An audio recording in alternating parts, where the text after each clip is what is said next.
दोस्त, हम टेंशन भरी ज़िंदगी में हँसना ही भूल गए हैं।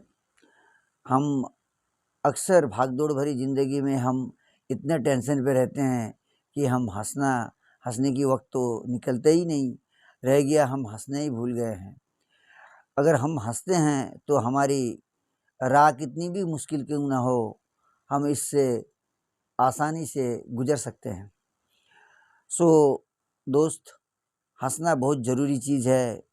आज अ, बड़े-बड़े हस्तियाँ हँसने की प्रोग्राम बनाते हैं। मुंबई जैसे मायानगरी में हँसने की प्रोग्राम बनते रहते हैं। हम टीवी में, मोबाइल पे देख के कभी-कभार सुविधा हुआ, कभी वक़्त निकल गया तो हम देखते रहते हैं और हँसते हैं। दोस्त, आज मैं भी हँसने की हँसगुल्ले लेके आया हूँ।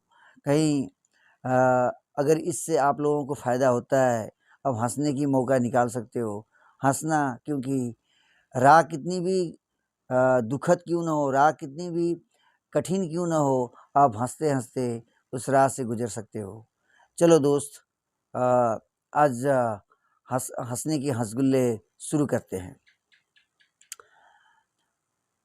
आज सुबह मेरा एक नया बंगाली दोस्त मेरे घर आया और बोला, आज हमारे घर भोजन है, आप सब आइएगा।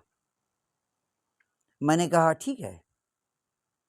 मैं बीवी को लेकर वहाँ ठीक 11:30 बजे पहुँच गया। वहाँ 4-5 बंगाली ढोलक तबला बजा रहे थे।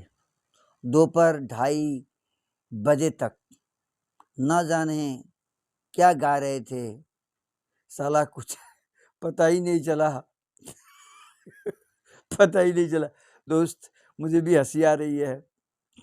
फिर वो बंगाली दोस्त खड़ा होकर बोला, आज का भोजन समाप्त हुआ, कल फिर भोजन है, टाइम 8 बजे से आ जाना। बीवी मुझे घूर रही थी। मैंने भोजन के चक्कर में बीवी से शाम का भोजन भी नहीं किया। ये एक बंगाली दोस्त की कहानी थी, जो कि हम इस तरह से कभी-कभार इस तरह से हम वर्ड की प्रोनाउंसिएशन हमें गलत राह पे ले जाती है और हम समझ नहीं पाते हैं।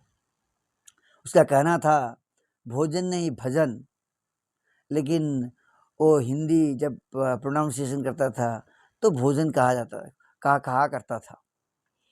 क्लास में मास्टर जी ने बच्चों से पूछा, बताओ कांटों भरे रास्ते पर आपका साथ कौन देगा? पति पत्नी, भाई बहन, माँ बाप, प्रेमी प्रेमिका या दोस्त? पप्पू खड़े होकर बोला, सर चप्पल। फिर मास्टर जी ने भी चप्पल से ही पप्पू की पिटाई की। टीचर ने स्टूडेंट से पूछा, भैंस पूंछ क्यों हिलाती है? पप्पू खड़ा होकर कहा, क्योंकि पूंछ में इतनी ताकत नहीं होती कि वो भैंस को हिला सके। गर्लफ्रेंड बॉयफ्रेंड से कहने लगी, सुनो मेरी स्किन बहुत आयली हो गई है। बॉयफ्रेंड ने कहा, ये लो बीमबार, ये स्किन की चिकनाई हटा देगा। फिर बॉयफ्रेंड की हुई जोरदार कुटाई और ब्रेकअप हो गया।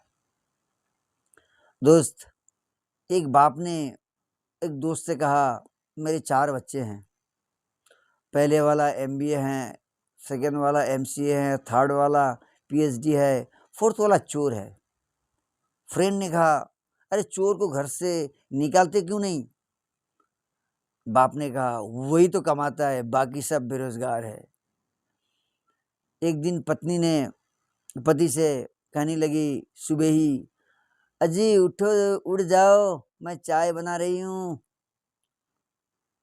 पति कहने लगा, तो मैं कौन सा पितले में सो रहा हूँ कि तुम चाय नहीं बना पाओगी? टीचर ने स्टूडेंट से कहा, अगर एक तरफ पैसा और दूसरी तरफ दिमाग हो तो क्या चुनोगे? स्टूडेंट ने कहा पैसा मैडम पैसा। टीचर कहा गलत, मैं दिमाग चुनती। विद्यार्थी कहने लगा आप सही कह रहे हैं मैडम, जिसके पास जिस चीज़ की कमी होती है वही चुनता है। सो दोस्त, इस तरह की चुटकुले आपको मैंने सुनाया। कैसा लगा? आप वीडियो को लाइक शेयर कमेंट्स करना ना भूलें। अगर आप कमेंट्स करते हो तो मैं फर्दर नेक्स्ट वीडियो के लिए तैयार हो सकता हूँ। आप लोगों को हंसी की हंसुल्ले खिलाने के लिए ये दुखद भरी, टेंशन भरी, भागदौड़ भरी ज़िंदगी से मुश्किल राह को आसान करने के लिए हंसना सीखें। Thank you and good night.